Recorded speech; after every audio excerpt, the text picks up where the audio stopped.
Assalamualaikum warahmatullahi wabarakatuh. Kami dari kelompok 4 dengan anggota 1. Nur Azia MD Hashim, 2. Nikatutri Astuti, 3. Nimade Astri Dewi, 4. Ahmad Fauzieta, 5. Sri Aprilia. Baiklah, di sini kami akan memaparkan makalah audit manajemen dengan materi audit sumber daya manusia. Manusia merupakan sumber daya yang paling penting dalam menentukan arah dan perubahan organisasi. Tanpa manusia sebagai penggeraknya, organisasi menjadi kumpulan resources yang tidak berguna. Selain itu, sumber daya manusia menjadi pilar penyangga utama sekaligus penggerak roda organisasi dalam usaha mewujudkan visi dan misi tujuan organisasi. Perlu juga dipahami alasannya untuk lebih mengerti isi audit sumber daya manusia yang sebenarnya. Siapapun terlebih dahulu mesti mengenal pengertian, manfaat, instrumen-instrumen dan bentuk laporan audit secara umum serta kemudian menghubungkannya dengan pengertian dan manfaat audit sumber daya manusia. Hal penting lainnya adalah bahwa audit sumber daya manusia tidak mesti selalu ditekankan dari pelanggaran atau ketidaksesuaian, akan tetapi berguna juga mencari terobosan dan tantangan baru. Lebih penting lagi, audit sumber daya manusia dapat dipandang sebagai proses pembelajaran yang merupakan perluasan dari kata mencoba. Pengertian audit sumber daya manusia. Audit sumber daya manusia merupakan suatu proses sistematis dan formal yang tidak didesain untuk mengukur biaya dan memanfaatkan keseluruhan program manajemen sumber daya manusia dan untuk membandingkan efisien dan efektivitas keseluruhan program manajemen sumber daya manusia tersebut dengan kinerja organisasi di masa lalu. Kinerja organisasi lain yang dapat dibandingkan efektivitasnya dan tujuan organisasi merupakan proses sistematis dan formal untuk mengevaluasi kompatibilitas fungsi sumber daya manusia dengan tujuan dan strategi implementasi berbagai fungsi SDM, kebijakan dan prosedur SDM serta kinerja setiap program SDM. Audit sumber daya manusia atau Human Resource Audit mengevaluasi aktivitas-aktivitas sumber daya manusia di dalam sebuah organisasi dengan tujuan memperbaiki aktivitas-aktivitas tersebut. Audit dapat meliputi satu divisi atau keseluruhan organisasi. Audit ini memberikan umpan balik mengenai fungsi sumber daya manusia kepada manajer-manajer operasi dan spesialis-spesialis sumber daya manusia. Audit ini juga memberikan umpan balik perihal seberapa baik manajemen memenuhi tanggung jawab sumber daya manusia mereka. Pendeknya, audit merupakan kontrol kualitas keseluruhan yang mencetak aktivitas sumber daya manusia dalam sebuah departemen, divisi atau seluruh perusahaan. Audit sumber daya manusia. Ada beberapa hal yang ingin dicapai melalui audit sumber daya manusia yang merupakan tujuan dari dilakukannya audit tersebut, antara lain 1. Menilai efektivitas dari fungsi sumber daya manusia. 2. Menilai apakah program atau aktivitas sumber daya telah berjalan secara ekonomis, efektif, dan efisien.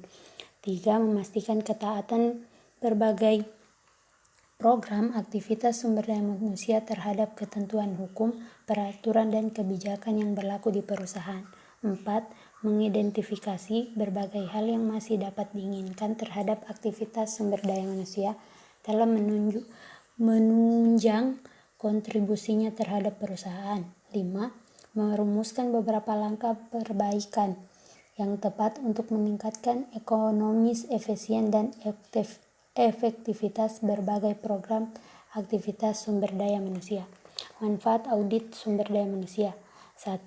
Mengidentifikasi kontribusi-kontribusi Departemen Sumber Daya Manusia bagi organisasi. 2. Meningkatkan citra profesional Departemen Sumber Daya Manusia.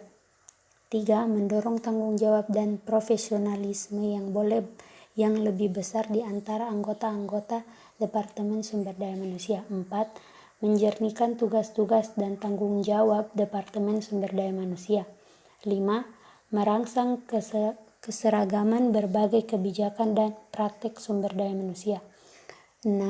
Menemukan masalah-masalah sumber daya manusia yang kritis. 7. Memastikan ketaatan yang tepat waktu terhadap ketentuan ilegal. 8. mengurangi biaya-biaya sumber daya manusia melalui prosedur personalia yang efektif. 9. Menciptakan peningkatan penerimaan terhadap perubahan-perubahan yang dibutuhkan di dalam Departemen Sumber Daya Manusia. 10. Menetapkan suatu telah yang cermat atas sistem informasi Departemen. Untuk materi selanjutnya akan dibacakan oleh teman saya. Selanjutnya itu ada kerangka kerja audit, di mana kerangka kerja audit ini pada bagian pertama itu terdapat tujuan bisnis, di mana tujuan suatu perusahaan itu harus dinyatakan dengan jelas dan dinyatakan dan disosialisasikan ke berbagai tingkatan manajemen untuk dipahami dalam melakukan penelaan terhadap sistem pengendalian manajemen perusahaan. Itu auditor harus memahami dengan baik tujuan perusahaan. Kemudian dia juga harus memahami mengenai rencana perusahaan, di mana rencana itu harus disusun untuk mencapai sasaran perusahaan, baik jangka pendek maupun jangka panjang, yang biasanya juga diikuti dengan penentuan strategi untuk mengimplementasikannya. Nah, kemudian itu ada pengelolaan SDM-nya, di mana ada penentuan prioritas pengelolaan SDM, pengembangan strategi SDM, aktivitas program SDM harian. Nah, di mana dari keempat sub itu menentukan kualitas dan kuantitas SDM yang memadai, di mana pelaksanaan audit SDM pada dasarnya adalah untuk memastikan apakah kebutuhan potensial SDM bagi perusahaan, baik kuantitas maupun kualitas, telah terpenuhi secara ekonomis, efektif, dan efisien. Dan ruang lingkup audit SDM dibagi dalam 3 kelompok sesuai dengan administrasi aset tetap pada umumnya, yaitu perolehan, penggunaan, dan penghentian penggunaan. Kemudian itu ada peningkatan berkelanjutan. Nah, jadi untuk peningkatan berkelanjutan itu sangat baik untuk perusahaan, apalagi peningkatan sumber daya manusianya itu sangat mendukung untuk jangka panjang perusahaan itu sendiri. Nah, kemudian itu ada identifikasi dan implementasi program perbaikan. Nah, di mana kita mencari atau mengidentifikasi program-program yang telah dilaksanakan dan diperbaiki, di mana ada sistem penelaan yang efektif pada setiap aktivitas untuk memperoleh keyakinan bahwa misalnya ada kebijakan dan praktik yang sehat telah dilaksanakan dengan baik, dan menggunakan sistem review menyangkut bagaimana pihak-pihak yang berwenang melakukan review terhadap berbagai aktivitas atau kegiatan yang dilakukan. Elemen sistem review yang baik, pelaksanaan supervisi harus dilaksanakan secara memadai untuk keberlangsungan perusahaan, keberlangsungan bisnis jangka panjang itu sendiri. Oke, baiklah. Pokok pembahasan selanjutnya yaitu tujuan audit. Ada beberapa hal yang ingin dicapai melalui audit sumber daya manusia, yang merupakan tujuan dari dilakukannya audit tersebut. Antara lain yang pertama, yaitu dapat menilai efektivitas dari fungsi sumber daya manusia.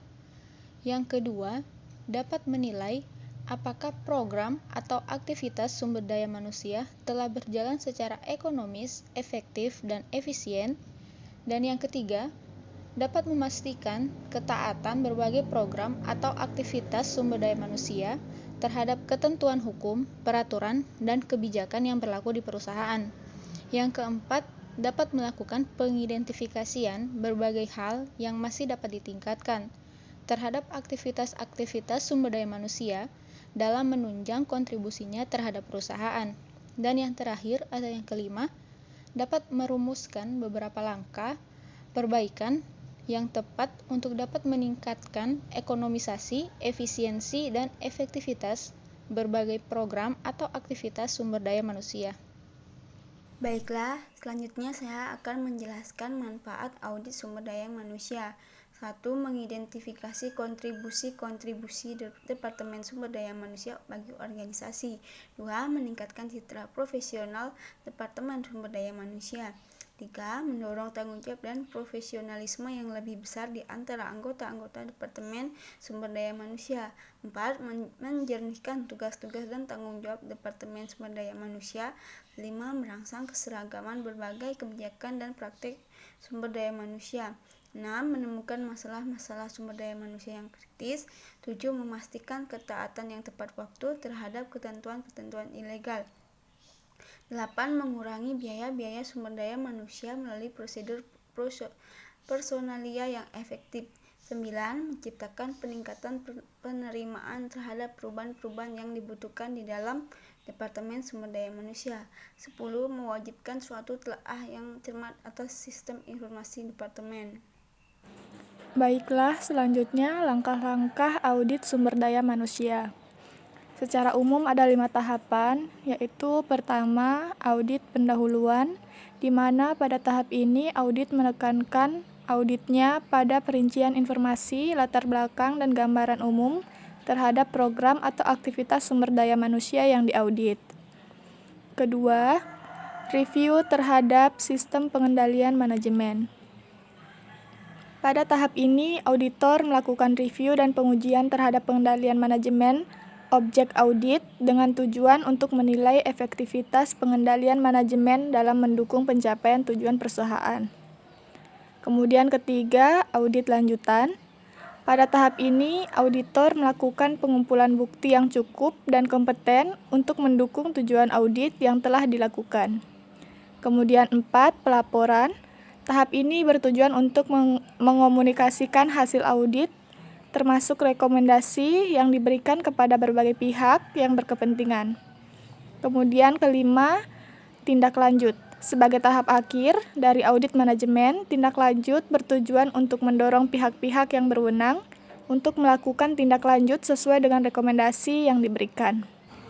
Selanjutnya, audit atas perolehan sumber daya manusia. Yang pertama, perencanaan sumber daya manusia. Perencanaan sumber daya manusia merupakan proses analisis dan identifikasi tentang kebutuhan dan ketersediaan sumber daya manusia untuk menyelesaikan berbagai bidang tugas dan tanggung jawab yang harus dikelola perusahaan dalam mencapai tujuannya. Kedua, rekrutmen. Rekrutmen meliputi upaya pencarian sejumlah calon karyawan yang memenuhi syarat dalam jumlah tertentu sehingga dari mereka perusahaan dapat menyeleksi orang-orang yang paling tepat untuk mengisi lowongan pekerjaan yang ada. Kemudian ketiga, seleksi dan penempatan. Seleksi adalah proses mendapatkan dan menggunakan informasi mengenai pelamar kerja untuk menentukan siapa yang seharusnya diterima dan menduduki posisi jabatan. Sedangkan penempatan berkaitan dengan pencocokan seseorang dengan jabatan yang akan dipegangnya. Selanjutnya akan dilanjutkan oleh teman saya. Baik, yang selanjutnya, audit atas pengelolaan sumber daya manusia. Yang pertama, pelatihan dan pengembangan karyawan. Pelatihan dan pengembangan karyawan bertujuan untuk meningkatkan kemampuan SDM dalam melaksanakan tugas dan tanggung jawabnya, baik saat ini maupun di masa yang akan datang. Yang kedua, perencanaan dan pengembangan karir. Karir adalah seluruh pekerjaan yang dimiliki atau dilakukan oleh individu selama masa hidupnya. Tujuan ini berperan sebagai tolak ukur sepanjang jenjang karir seseorang. 3. Penilaian kinerja. Penilaian kerja karyawan pada dasarnya adalah menghubungkan kinerja karyawan dalam melaksanakan tugas dan tanggung jawabnya dengan standar atau ukuran keberhasilan yang telah ditetapkan sebelumnya untuk tugas dan tanggung jawab tersebut. 4. Kompensasi dan balas jasa. Kompensasi adalah sesuatu yang diterima karyawan sebagai pengganti atau imbalan atas kontribusi yang telah diberikan karyawan tersebut kepada perusahaan. Yang kelima, keselamatan dan kesehatan kerja. Keselamatan dan kesehatan kerja mengacu pada kondisi fisiologis, fisik, dan psikologis karyawan yang diakibatkan oleh lingkungan dan fasilitas kerja yang disediakan perusahaan. Keenam, kepuasan kerja karyawan. Setiap individu memiliki tingkat kepuasan yang berbeda-beda sesuai dengan sistem nilai yang berlaku pada dirinya. Semakin tinggi penilaian terhadap kegiatan dirasakan sesuai dengan keinginan individu, maka semakin tinggi pula kepuasannya terhadap kegiatan tersebut. Jadi, kepuasan kerja merupakan gambaran evaluasi seseorang atas perasaan sikapnya senang atau tidak senang, puas atau tidak puas dalam bekerja. Selanjutnya, audit atas pengurangan sumber daya manusia. Pengurangan tenaga kerja merupakan keputusan yang tidak berdiri sendiri. Berbagai kepentingan perusahaan harus diselamatkan agar perusahaan bisa bertahan hidup atau survive dan ikut bermain dalam persaingan yang sangat tinggi intensitasnya. Beberapa alasan perusahaan dapat melakukan pengurangan sumber daya manusia antara lain: yang pertama, tenaga kerja mengundurkan diri dalam kutipan secara sukarela. Yang kedua, perusahaan tutup. Yang ketiga, perusahaan pilot. Yang keempat, terjadi perubahan status perusahaan. Yang kelima, tenaga kerja memasuki masa pensiun. Sekian, terima kasih.